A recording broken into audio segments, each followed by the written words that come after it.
Hey everybody, it's Master Gallengeist here, bringing you my review for Avengers issue 14, and this did a good job of getting us deeper into the Vampire Civil War conflict. Now, we didn't get a lot of information about what exactly is going on, but we got some cool tidbits of, and just the setting up of the overall conflict. So we start off and we see Dracula's castle is under a coordinated offensive assault. And this group knows what they're doing. They're like taking out the air support. They're sending rats in the sewers with specialized explosive devices. They get into Dracula's sleeping space, but see that he's not there. And it's led by Shadow Colonel and his rest of his compatriots, and they all look pretty cool. And I hope that we get a little bit more information on each one, like when they get into a fight or something with the Avengers. But we mainly just get more info on the Shadow Colonel and his ghost dog Sarge going through this issue. We then switch over and we're kind of seeing what's going on with Blade and Captain Marvel. They're evidently dealing with a whole airplane that has been hijacked by vampires, and they're trying to outrun the Shadow Colonel and his forces. And it's great. You see Blade just taking out all these vampires and everything and just being really fucking cool. I'm like, yes.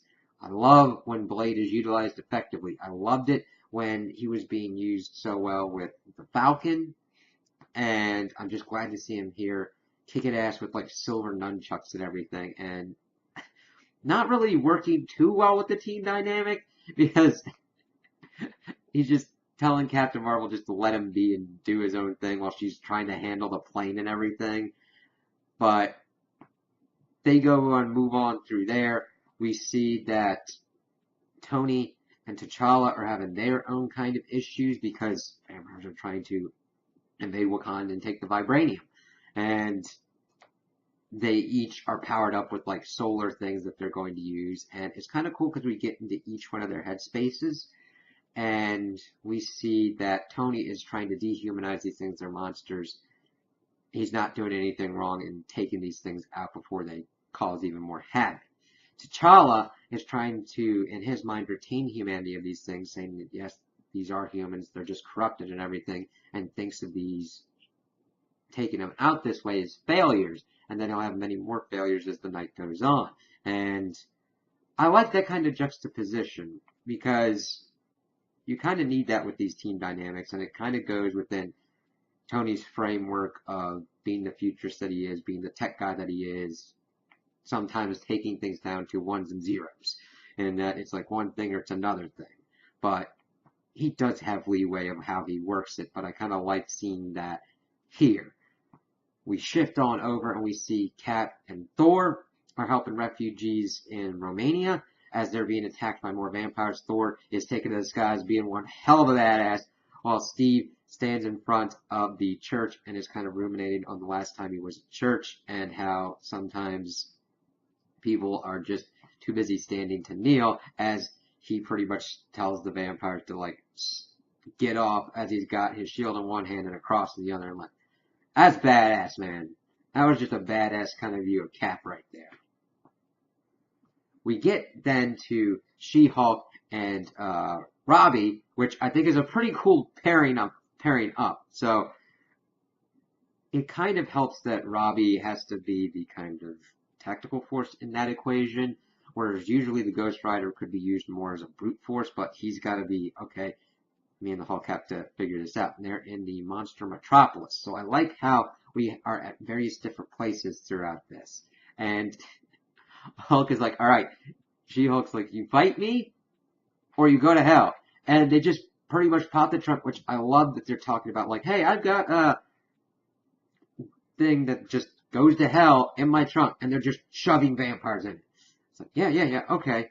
And then a big piece that we've gotten is that we see this child that looks like red horns, red and everything, pretty much like Mephisto, and is talking to Robbie, being like, yeah, you're vengeance incarnate. You're not an Avenger.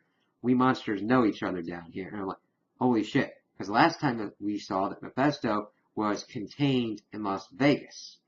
And I'm wondering if Doctor Strange losing his powers in his comic book did anything that would have messed with that. I mean, Wong was taken out, was actually, yeah, that could mess up with some stuff because in Strange's comic, Wong and Strange had to deal with this accountant dude for all the mystical forces, so that could have like let Mephisto be out. It's like, oh, gee, that's kind of screwball. We'll have to see how that lines up. So I'm wondering what Mephisto is going to be laying out next. But Robbie's like, what the hell is that thing? Because he hasn't had someone to kind of teach him what's going on. Hopefully, we get one of the other Ghost Riders to pop up at some point, even though Robbie can handle a comic on his own.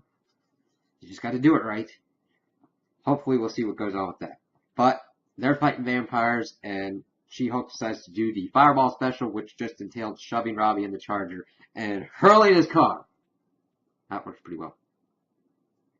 So we get back to Cap, and he's pretty much taken out a good amount of the vampires, and then we see the Shadow Colonel and the Dog Sergeant going like, hey, yeah, I'm giving myself up. I want to end this kind of peacefully as much as possible, but I just want to ask you one question. Where's Dracula?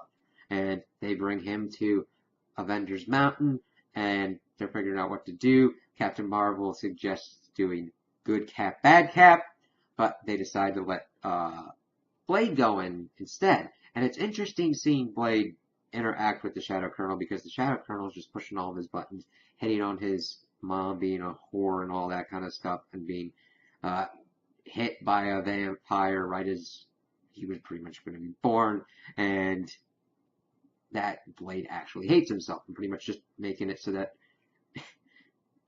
instead of Blade really interrogating him, the Shadow Colonel's just messing with him and stalling for time. It's like, what the hell? And Tony's like, hey, do we have ghost dogs now? Because one of them kind of growled at me and all that, and nobody kept track of what was going on with that dog. That's important because we get into what's going on with Robbie. He's trying to get more information about what's going on out of the car, but it's not talking to him. Then the lights go out. We see the dog is invoking his name and Mephisto and all of his masters and making Robbie go crazy. And the Shadow Colonel is trying to send all the Avengers to hell. It's like, holy shit. And Robbie can't control what's going on. And he goes into kind of a new form of Ghost Rider, which is kind of more spiky, scully, crazier than usual. Not the kind of skull mask. It's like unbridled, hulked out kind of Ghost Rider, vengeance kind of style. It's like, holy shit. And that's not where it ends. We then cut to the Winter Guard, and we see them kind of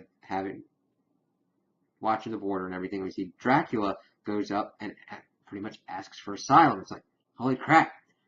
It's really kind of going to be interesting to see which side we're really supposed to be pulling for, because it's kind of like, instead of going good guy, bad guy, lesser of two evils approach. How will the Shadow Colonel rule the vampire world versus how would Dracula? And then him asking for asylum in Russia is, with another superhero team, is going to be interesting to see how the Avengers have to try and figure out what's going on with that and how they react to that. So I'm really looking forward to where this is going to be going next. So those are my opinions on the issue. Tell me what you guys think in the comments below.